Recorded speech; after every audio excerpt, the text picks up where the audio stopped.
Hello दोस्तों, नमस्कार। आज की कहानी है मुंशी प्रेमचंद की लिखी आधार। कहानी का पूरा आनंद लेने के लिए वीडियो को लास्ट तक देखें। सारे गांव में मथुरा का सा गठीला जवान न था। कोई 20 बरस की उम्र थी, मसें भीग रही थी। गौएं चराता, दूध पीता, कसरत करता, कुश्ती लड़ता था और सारे दिन बांसुरी बजाता हाट में विचरता था। ब्याह हो गया था पर अभी कोई बाल बच्चा न था। घर में कई हल की खेती थी, कई छोटे बड़े भाई थे। वे सब मिलजुल कर खेती बाड़ी करते थे। मथुरा पर सारे गांव को गर्व था। जब उसे जांघिए, लंगोटे, नाल या मुगदर के लिए रुपए पैसे की जरूरत पड़ती तो तुरंत दे दिए जाते थे। सारे घर की यही अभिलाषा थी कि मथुरा पहलवान हो जाए और अखाड़े में अपने सवाए को पछाड़े। इस लाड प्यार से मथुरा जरा टर्रा हो गया था। गायें किसी के खेत में पड़ी हैं और आप अखाड़े में दंड लगा रहा है। कोई उलाहना देता तो उसकी तेवरियां बदल जाती थी। गरज कर कहता, जो मन में आए कर लो। मथुरा तो अखाड़ा छोड़कर हाँकने न जाएंगे, पर उसका डील डौल देखकर किसी को उससे उलझने की हिम्मत न पड़ती। लोग गम खा जाते। गर्मियों के दिन थे, ताल तलैया सूखी पड़ी थी, जोरों की लू चलने लगी थी। गांव में कहीं से एक सांड आ निकला और गौओं के साथ हो लिया। सारे दिन गौओं के साथ रहता, रात को बस्ती में घुस आता और खूंटों से बंधे बैलों को सींगों से मारता। कभी किसी की गीली दीवार को सींगों से खोद डालता, घर का कूड़ा सींगों से उड़ाता। कई किसानों ने साग भाजी लगा रखी थी, सारे दिन सींचते सींचते मरते थे। यह सांड रात को उन हरे भरे खेतों में पहुंच जाता और खेतों को खेत तबाह कर देता। लोग उसे डंडों से मारते, गांव के बाहर भागा आते, लेकिन जरा देर में गायों में पहुंच जाता। किसी की अक्ल काम न करती थी कि इस संकट को कैसे टाला जाए। मथुरा का घर गांव के बीच में था, इसलिए उसके खेतों को सांड से कोई हानि न पहुंचती थी। गांव में उपद्रव मचा हुआ था और मथुरा को जरा भी चिंता न थी। आखिर जब धैर्य का अंतिम बंधन टूट गया तो एक दिन लोगों ने जाकर मथुरा को घेरा और बोले, भाई, कहो तो गांव में रहें, कहो तो निकल जाएं। जब खेती ही ना बचेगी तो रह कर क्या करेंगे? तुम्हारी गायों के पीछे हमारा सत्यानाश हुआ जाता है और तुम अपने रंग में मस्त हो।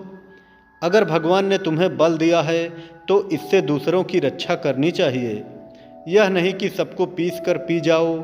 सांड तुम्हारी गायों के कारण आता है और उसे भगाना तुम्हारा काम है, लेकिन तुम कानों में तेल डाले बैठे हो, मानो तुमसे कुछ मतलब ही नहीं। मथुरा को उनकी दशा पर दया आई।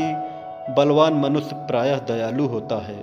बोला, अच्छा जाओ, हम आज सांड को भगा देंगे। एक आदमी ने कहा, दूर तक भगाना, नहीं तो फिर लौट आएगा। मथुरा ने कंधे पर लाठी रखते हुए उत्तर दिया, अब लौट कर ना आएगा। चिलचिलाती दोपहरी थी, मथुरा सांड को भगाए लिए जाता था।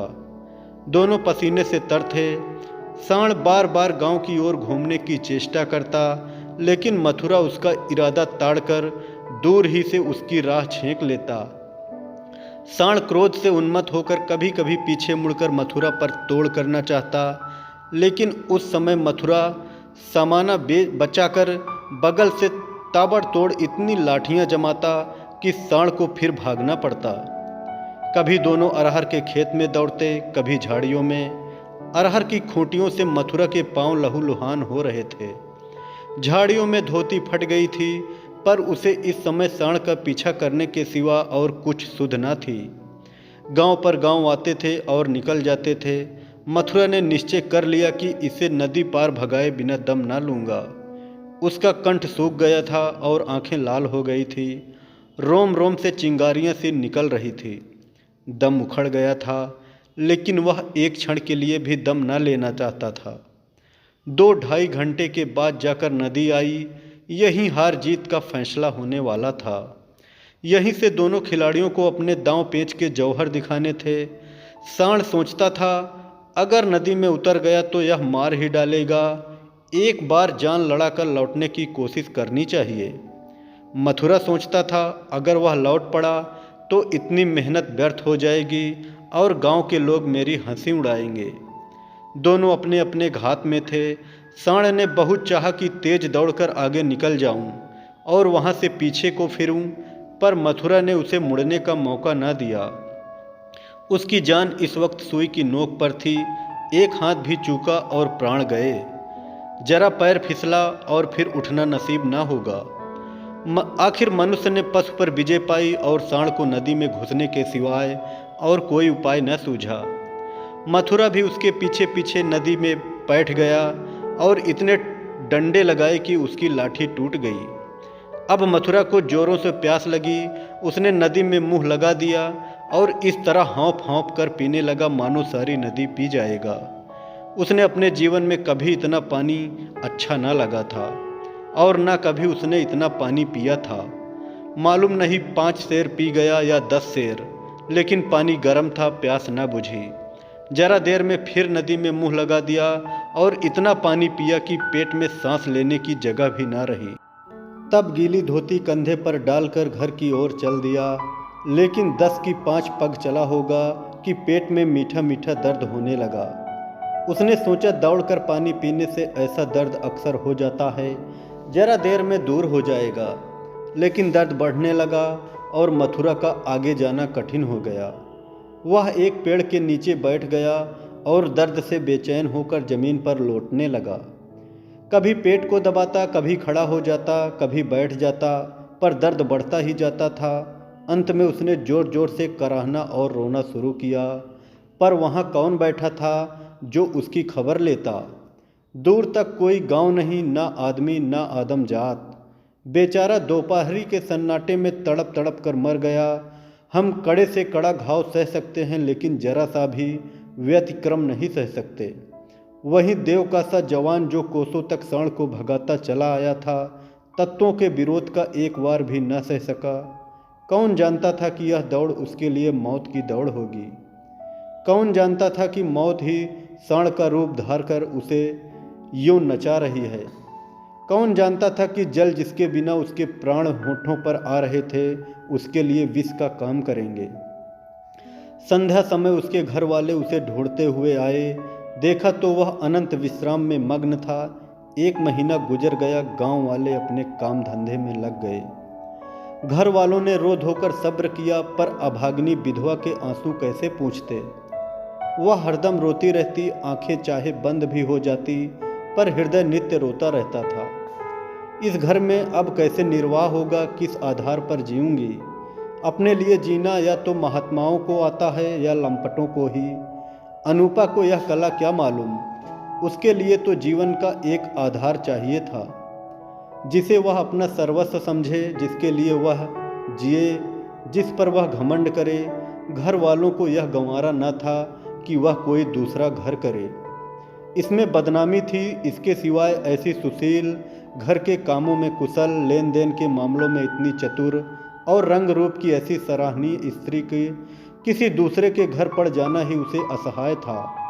उधर अनूपा के मायके वाले एक जगह बातचीत पक्की कर रहे थे। जब सब बातें तय हो गई तो एक दिन अनूपा का भाई उसे विदा कराने आ पहुंचा। अब तो घर में खलबली मची। इधर कहाँ गया, हम विदा न करेंगे। भाई ने कहा, हम बिना विदा कराए मानेंगे नहीं। गांव के आदमी जमा हो गए, पंचायत होने लगी। यह निश्चय हुआ कि अनूपा पर छोड़ दिया जाए, जी चाहे रहे। यहाँ गांव वालों को विश्वास था कि अनूपा इतनी जल्दी दूसरा घर करने को राजी ना होगी। 2-4 बार ऐसा कह चुकी थी, लेकिन उस वक्त जो पूछा गया तो वह जाने को तैयार थी। आखिर उसकी विदाई का सामान होने लगा। डोली आ गई। गांव भर की स्त्रियां उसे देखने आई। अनूपा उठकर अपनी सास के पैरों में गिर पड़ी और हाथ जोड़कर बोली, अम्मा, कहा सुना माफ़ करना। जी मैं तो था कि इसी घर में पड़ी रहूं, पर भगवान को मंजूर नहीं। यह कहते कहते उसकी जबान बंद हो गई।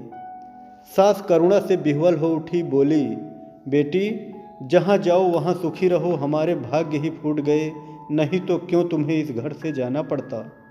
भगवान का दिया और सब कुछ है, पर उन्होंने जो नहीं दिया उसमें अपना क्या बस आज तुम्हारा देवर सयाना होता तो बिगड़ी बात बन जाती। तुम्हारे मन में बैठे तो इसी को अपना समझो। पालो पोसो, बड़ा हो जाएगा तो सगाई कर दूंगी। यह कहकर उसने अपने सबसे छोटे लड़के वासुदेव से पूछा, क्यों रे, भौजाई से शादी करेगा? वासुदेव की उम्र 5 साल से अधिक न थी। अब कि उसका ब्याह होने वाला था, बातचीत हो चुकी थी। बोला, तब तो दूसरे के घर ना जाएगी ना? माँ, नहीं, जब तेरे साथ ब्याह हो जाएगी तो क्यों जाएगी? वासुदेव, तब तो मैं करूँगा। माँ, अच्छा, उससे पूछ, तुझसे ब्याह करेगी? वासुदेव अनूप की गोद में जा बैठा और शर्माता हुआ बोला, हमसे ब्याह करोगी? यह कहकर वह हंसने लगा, लेकिन अनूपा की आंखें डबडबा गई। वासुदेव को छाती से लगाते हुए बोली, अम्मा, दिल से कहती हो? सास, भगवान जानते हैं। अनूपा, आज यह मेरे हो गए। सास, हाँ, सारा गांव देख रहा है। अनूपा, तो भैया से कहला भेजो, घर जाएं। मैं उनके साथ न जाऊंगी। अनूपा को जीवन के लिए आधार की जरूरत थी, वह आधार मिल गया। सेवा मनुष्य की स्वाभाविक वृत्ति है, सेवा ही उसके जीवन का आधार है। अनूपा ने वासुदेव को लालन पोषण शुरू किया। उबटन और तेल लगाती, दूध रोटी मल मल के खिलाती। आप तालाब में नहाने जाती तो उसे भी नहलाती, खेत में जाती तो उसे भी साथ ले जाती। थोड़े ही दिनों में उससे हिल मिल गया कि एक क्षण भी उससे न छोड़ता। माँ को भूल गया, कुछ खाने को जी चाहता तो अनूपा से मांगता, खेल में मार खाता तो रोता हुआ अनूपा के पास आता। अनूपा ही उसे सुलाती, अनूपा ही जगाती, बीमार हो तो अनूपा ही गोद में लेकर बदलू वैद्य के घर जाती और दवाएं पिलाती। गांव के स्त्री पुरुष उसकी यह प्रेम तपस्या देखते और दांतों उंगली दबाते। पहले बिरले ही किसी को उस पर विश्वास था। लोग समझते थे 1-2 साल में इसका जी उब जाएगा और किसी तरफ का रास्ता लेगी।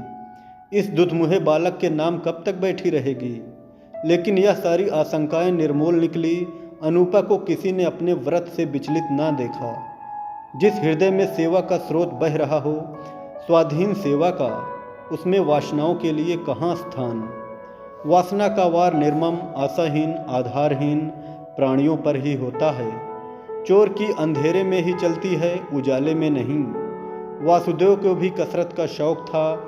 उसकी शक्ल सूरत मथुरा से मिलती जुलती थी। डील डौल भी वैसा ही था। उसने फिर अखाड़ा जगाया और उसकी बांसुरी की ताने फिर खेतों में गूंजने लगी। इस भांति 13 बरस गुजर गए। वासुदेव और अनूपा में सगाई की तैयारी होने लगी।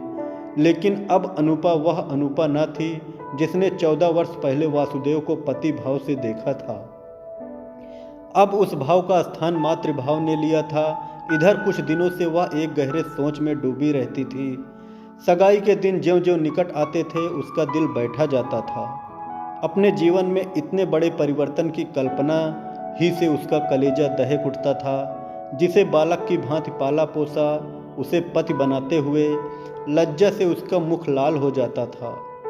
द्वार पर नगाड़ा बज रहा था, बिरादरी के लोग जमा थे, घर में गाना हो रहा था। आज सगाई की तिथि थी। सहसा अनूपा ने जाकर सास से कहा, अम्मा, मैं तो लाज के मारे मरी जा रही हूँ। सास ने भौचक्की होकर पूछा, क्यों बेटी, क्या है? अनूपा, मैं सगाई ना करूँगी। सास, कैसी बात करती है बेटी, सारी तैयारी हो गई है, लोग सुनेंगे तो क्या कहेंगे?